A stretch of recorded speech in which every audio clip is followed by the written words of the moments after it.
जमीनदोस्त झालेल्या मानवतेचे पुन्हा उत्खनन करून ज्ञान जिद्दनी त्यागाने नवक्रांतींचा हिमालय उभा करणाऱ्या विश्ववंदनीय परमपूज्य महामानव डॉक्टर बाबासाहेब आंबेडकर यांच्या कार्याला, स्मृतींना आणि विचारांना कोटी कोटी विनम्र अभिवादन. मानवी हक्कांचे कैवारी, जागतिक दर्जाचे भारतीय अर्थशास्त्रज्ञ, थोर कायदे पंडित, राजनीतिज्ञ, लेखक, विचारवंत, तत्वज्ञ, समाज सुधारक, स्वतंत्र भारताचे पहिले कायदा मंत्री, भारतीय संविधानाचे जनक अर्थात भारतीय संविधानाचे शिल्पकार, दीनदलितांच्या जीवनाला जखडलेल्या गुलामगिरीच्या शृंखला तोडणारा महायोद्धा, उपेक्षितांच्या जीवनामध्ये अस्मितेची ज्योत पेटवणारा प्रकाश सूर्य, तसेच स्वतःच्या लौकिक विद्वत्तेचा वापर समाज हितासाठी करणारा, अस्पृश्यता मिटवण्यासाठी श्रमदानापरीस आपला जीव झिजवणारे, आपल्या मानवाच्या उन्नतीसाठी अहोरात्र झटणारे, समतेसाठी सत्याग्रह करणारे आणि भारताचे एक अमूल्य रत्न ज्यांना महामानव म्हणून संबोधले जाते असे डॉक्टर बाबासाहेब आंबेडकर यांना आज मी वंदन करून मी यशस्वी विकास जगताप शाळा आनंदवन विद्यालय धुलेवाडी तालुका संगमेर जिल्हा अहमदनगर इयत्ता 5वी शिकणारी. प्रथमतः माझे आद्य गुरु तथा मुख्य मार्गदर्शक माझे वडील अर्थात माझे बाबा आणि प्रेरणास्थान माझी आई यांना मानाचं सप्रेम जय भीम करते आणि मी माझ्या पुढील मनोगतात सुरुवात करते. शिक्षण हे वाघिणीचे दूध आहे. शिक्षण हे वाघिणीचे दूध आहे. तो दूध हे प्राशन करेल तो गुरगुरल्याशिवाय राहणार नाही. तो दूध हे प्राशन करेल तो गुरगुरल्याशिवाय राहणार नाही.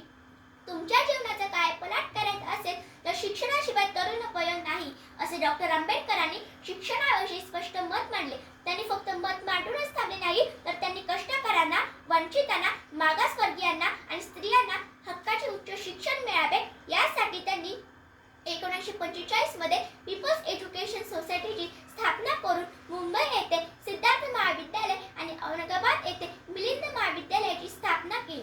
या संस्थेच्या अंतर्गत संपूर्ण महाराष्ट्रभर विविध महाविद्यालय आजही कार्यरत आहेत.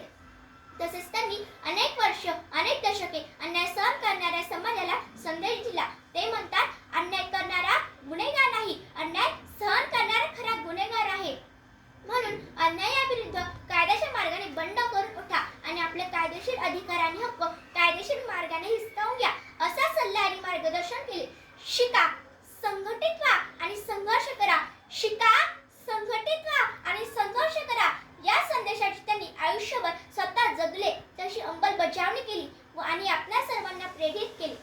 ज्ञान हे अथांग सागरासारखे आहे. माणसाने आयुष्यभर शिकायचे म्हटले आणि त्याप्रमाणे त्याने शिक्षण घेतले तर त्याच्या आयुष्याच्या शेवटी त्याच्या लक्षात येईल की या ज्ञानसागरामध्ये केवळ गुडघाभर पाण्यात पोहोचू शकेल एवढेच ज्ञान आपल्याला प्राप्त झाले आहे. मित्रांनो, हे शिक्षणाविषयीचे मत कोणाचे आहे माहीत आहे? तर हे विचार आहेत महामानव, भारतीय राज्यघटनेचे शिल्पकार, भारतरत्न डॉक्टर बाबासाहेब आंबेडकर यांचे.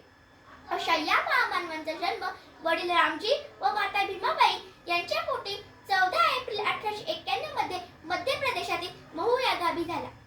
भीमरावांचे शालेय शिक्षण सुरू असताना सामाजिक परंपरेनुसार, रीतिरिवाजानुसार त्यांचा विवाह माता रमाई यांच्याबरोबर मुंबई येथे झाला. परंतु लग्नानंतर त्यांनी आपले शिक्षण घेणे काही थांबवले नाही. रामजी बाबांच्या मार्गदर्शनाने आणि माता रमाईच्या कुटुंबासाठी अथक परिश्रमातून त्यांनी आपले शिक्षण पूर्ण केले. मित्रांनो, बाबासाहेबांनी अशी प्रतिज्ञा केली की जरी मी हिंदू धर्मात जन्म घेतला तर मी हिंदू म्हणून मरणार नाही. जरी मी हिंदू धर्मात जन्म घेतला तर मी हिंदू म्हणून मरणार नाही. म्हणून त्यांनी 13 ऑक्टोबर 1935 रोजी नाशिक जिल्ह्यातील येवला येथे धर्मतराची घोषणा केली. 14 ऑक्टोबर 1956 या दिवशी नागपूरच्या दीक्षाभूमीवर लाखो लोकांच्या उपस्थितीत बौद्ध धर्माची दीक्षा घेतली. अंधश्रद्धेचा अत्यंत सखोल अभ्यास करून संपूर्ण मानव जातीला विज्ञानाचा, समतेचा आणि न्यायाचा मार्ग दाखविताना ते स्पष्टपणे म्हणतात, आकाशातील ग्रह तारे जर माझे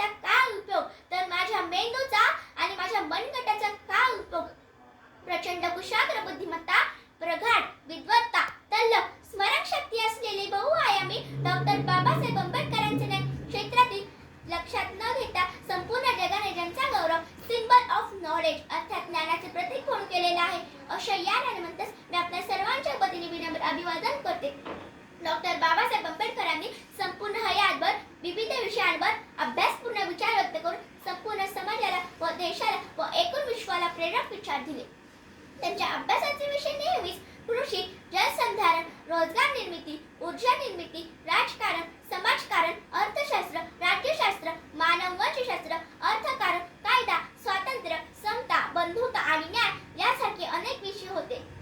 याच विचारांमुळे आज भारतातील सर्वच क्षेत्रातील नोकरदारांना समान काम, समान वेतन, हक्काची रजा, स्त्रियांना देखील पुरुषांप्रमाणेच वेतन, बाळंतपणाची रजा, कामाचे तास ठरवून देणे, आठवड्याची सुट्टी, बोनस मिळवण्याचा अधिकार, न्याय मागण्यासाठी आणि संपावर जाण्यासाठी कायदेशीर अधिकार, कायदेशीर संघटना स्थापनेचा अधिकार. त्याचप्रमाणे स्त्रियांना देखील पुरुषांप्रमाणे वडिलांच्या संपत्तीत हक्क हिंदू कोड बिलाच्या माध्यमातून मिळवून दिले. आज भारतामध्ये दामोदर प्रकल्प, हिराकूड प्रकल्प, भाकरा नानंगल प्रकल्प, नदी जोड प्रकल्पाच्या माध्यमातून जास्तीत जास्त शेती पाण्याखाली आणून शेतकऱ्यांची प्रगती करणे इत्यादी जलसंधारणाची कामे, छोट्या शेतकऱ्यांची उत्पन्न वाढीसाठी सामूहिक शेतीचा प्रयोग, त्यांना शेती उत्पादनावर आधारित छोट्या उद्योगाने कर्ज उपलब्ध करून देणे, विद्युत निर्मिती ऊर्जा आयोगाच्या माध्यमातून मिळवून दिले. या कामांचा फक्त मी आपणासमोर उल्लेख करते. यासारखे अनेक कामे त्यांनी आयुष्यभर संपूर्ण मानवता दिला. आजही 21व्या शतकात उपयोगी पडतील यावर अभ्यासपूर्ण विचार मांडलेले आहेत. डॉक्टर बाबासाहेब आंबेडकरांनी आपला समाज आणि आपला देश हेच आयुष्यभर आपले कुटुंब मानले.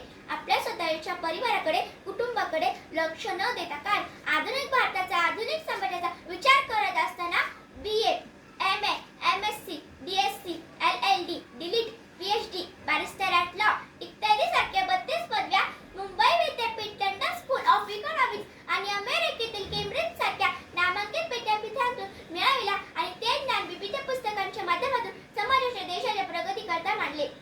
त्यामध्ये भारतीय संविधान, बुद्ध आणि त्यांचा Dhamma, thoughts on Pakistan, problem of rupee, annihilation of caste, who are the Shudras, भारतातील जाती व्यवस्था इत्यादी विविध प्रकारची पुस्तके, भाषणे आणि लेखनांच्या माध्यमातून मांडलेले आहेत. त्यातीलच दी प्रॉब्लेम ऑफ रुपी या PhDच्या प्रबंधासाठी पुढे 1 एप्रिल 1935 रोजी रिझर्व्ह बँक ऑफ इंडियाची मध्यवर्ती बँक स्थापन झालेली आहे. जगातील अनेक भाषांवर त्यांचे प्रभुत्व होते, ज्ञान होते. त्यांनी विश्वशांती, गौतम बुद्ध, क्रांतिसूर्य महात्मा फुले, राजश्री छत्रपती शाहू महाराज, संत कबीर, संत गाडगे बाबा, छत्रपती शिवाजी महाराज यांच्या पुरोगामी विचारांचा आग्रह केला. डॉक्टर बाबासाहेबांच्या जीवनावर असे अनेक प्रसंग आहेत की आपण दिवस रात्र बोललो तरी संपणार नाही. जाता जाता मी एवढेच म्हणेन, मोजू कशी उंची तुमच्या कर्तृत्वाची, मोजू कशी उंची तुमच्या कर्तृत्वाची, तुम्ही जगाला दाखविली व्याख्या माणुसकीची, तुम्ही जगाला दाखविली व्याख्या माणुसकीची. तुम्ही देवही नव्हता, तुम्ही देवदूतही नव्हता, तुम्ही देवही नव्हता, तुम्ही देवदूतही नव्हता, तुम्ही माणसातल्या माणुसकीची पूजा करणारे खरे मामान होता, तुम्ही माणसातल्या माणुसकीची पूजा करणारे खरे मामान होता. अशा या महामानवाला ज्यांच्यामुळे आज मी उभी आहे आणि माझे मत बरकटपणे व्यक्त करत आहे, तसेच माझ्यासारख्या आपल्या सर्वांनाच ज्यांनी अंधश्रद्धेच्या जोखडातून मुक्त केले आणि विज्ञानाच्या समतेच्या मार्गाने विश्वशांतीतून गौतम बुद्धांचा बौद्ध धम्मदिन आणि संपूर्ण जीवनच प्रेरित होऊन संपूर्ण भारतीय लोकांना आधुनिक देश निर्माण करून नवभारत निर्माण केला. अशा या महामानवाचे महापरिनिर्वाण 6 डिसेंबर 1956 या रोजी महापरिनिर्वाण झाले. अशा या महामानवाला, त्यांच्या स्मृतींना, विचारांना अभिवादन करते, थांबते. जय भीम, जय संविधान, जय भारत.